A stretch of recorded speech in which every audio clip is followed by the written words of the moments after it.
مجھے نظم لکھنی ہے، مگر نظم سر درد کا بہانہ کر کے بستر پر اوندھی لیٹے سونے کی اداکاری کر رہی ہے۔ مجھے نظم لکھنی ہے، مگر نظم ہمسائی کے دور کے رشتہ دار کی موت پر تعزیت کرنے گئی ہوئی ہے۔ مجھے نظم لکھنی ہے، مگر نظم پرانے رسالوں میں سے تصویریں کاٹ کاٹ کر اپنی البم میں سجا رہی ہے۔ مجھے نظم لکھنی ہے، مگر آج پھر اسے دفتر سے لیٹنے میں دیر ہو گئی ہے۔ مجھے نظم لکھنی ہے، مگر نظم نے آج شام کی چائے کے ساتھ مجھے نشہ آور گولیاں کھلا دی ہیں۔ مجھے نظم لکھنی ہے، مگر نظم آرام دہ کرسی پر بیٹھی نرک میں نرم تھکی پڑ رہی ہے۔ نیر مصطفیٰ نے نظم کو مجھ سے چھین کر میری زندگی کو نرک بنا دیا ہے۔ یقیناً کچھ ہی عرصہ میں مجھے اعتراف کرنا ہی پڑے گا کہ نیر نے نظم کو مجھ سے چھین لیا ہے۔ لوگ میرا مذاق اڑائیں گے۔ میں نظم کو بتاتا ہوں کہ نیر اچھا آدمی نہیں ہے، مگر یہ بات وہ تو پہلے سے جانتی ہے۔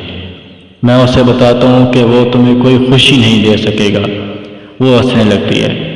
میں اسے بتاتا ہوں کہ وہ بہت اونچا بولتا ہے اور رات کو دیر تک آوارہ گردی کرتا ہے۔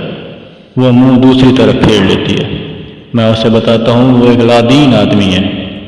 وہ ایک بار پھر کتاب پڑھنے لگتی ہے۔ میں اسے بتاتا ہوں کہ وہ حلیے سے گھر سے بھاگا ہوا بچہ نظر آتا ہے۔ وہ کتاب موڑ کر اس کی تصویر دیکھنے لگتی ہے۔ میں اسے بتاتا ہوں وہ کسی کا بھی نہیں، حتیٰ کہ اپنا بھی نہیں۔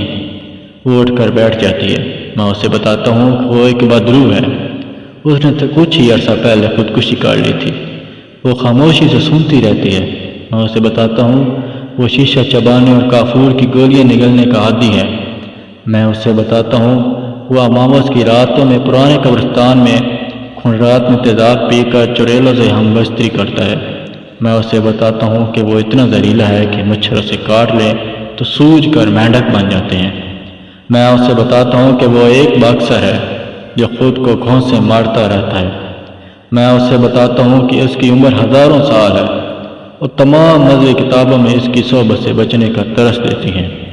وہ بے چینی سے پہلو بدلتی ہے اور ایک بار پھر کرسی کے پوش سے ٹیک لگا لیتی ہے۔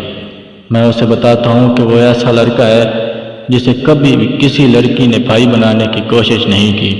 میں اسے بتاتا ہوں وہ بچوں سے ٹافیاں چھین کر کھاتا ہے۔ میں اسے بتاتا ہوں وہ لوہے کے دستانے پہن کر پچھلے کئی برسوں سے مستثنی کر رہا ہے۔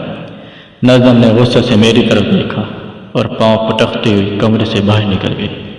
میں نے بہت دن تک اس کا انتظار کیا، مگر وہ نہ آئی۔ البتہ نیر کو میں نے 5 بار خواب میں دیکھا۔ وہ ہر بار ہاتھ میں چاقو پکڑے ایک لڑکی کے پیچھے بھاگ رہا ہوتا تھا۔ نظم میرے بہکاوے میں نہیں آئی، جس کا مجھے بہت افسوس رہا۔ میں اسے روکنا چاہتا تھا کیونکہ مجھے یقین تھا اگر ایک بار وہ نیر کے پاس چلی گئی تو پھر کبھی واپس نہیں آئے گی۔ وہ بہت اچھا ہے، مگر یہ بھی سچ ہے وہ پچھلی راتوں میں اٹھ کر گھوڑے کی آوازیں نکالتا ہے اور دن بھر بطخوں کے لیے کشتیاں بنانے کے منصوبے پر غور کرتا رہتا ہے۔ اس کی جیبیں طوطوں کے اد کھائے ہوئے بیروں سے بھری رہتی ہیں۔ اس کے ساتھ راتیں گزارنے والی طوائفیں بتاتی ہیں وہ تمام وقت ان کے پیٹ پر کچھوے پینٹ کرنے میں مصروف رہتا ہے۔ وہ راہ چلتے لوگوں کو روک کر ان سے خودکشی کے طریقے پوچھتا ہے۔ وہ ہر 4 سیکنڈ کے بعد عورت کے بارے میں اور ہر 15 ماہ بعد اپنے بارے میں سوچتا ہے۔ میں نظم کو بھول جانا چاہتا تھا، مگر کوئی فون پہ ناپسندیدہ آوازیں نکال کر مجھے چراتا۔ شاید میں اسے آسانی سے بھول جاتا، مگر فتح کے خمار میں بدمست اس ہاتھی کے کہکوں نے مجھے سب کچھ یاد رکھنے پر مجبور کیے رکھا۔ نظم کو گئے ہوئے بہت سی کالی راتیں گزر چکی تھی۔ مجھے لگتا تھا اب وہ نہیں آئے گی، مگر ایک دن وہ لوٹ آئی، زخمی پاؤں، بکھرے ہوئے بالوں اور بھیگی ہوئی آنکھوں کے ساتھ۔ وہ مجھے دیکھ کر سسکنے لگی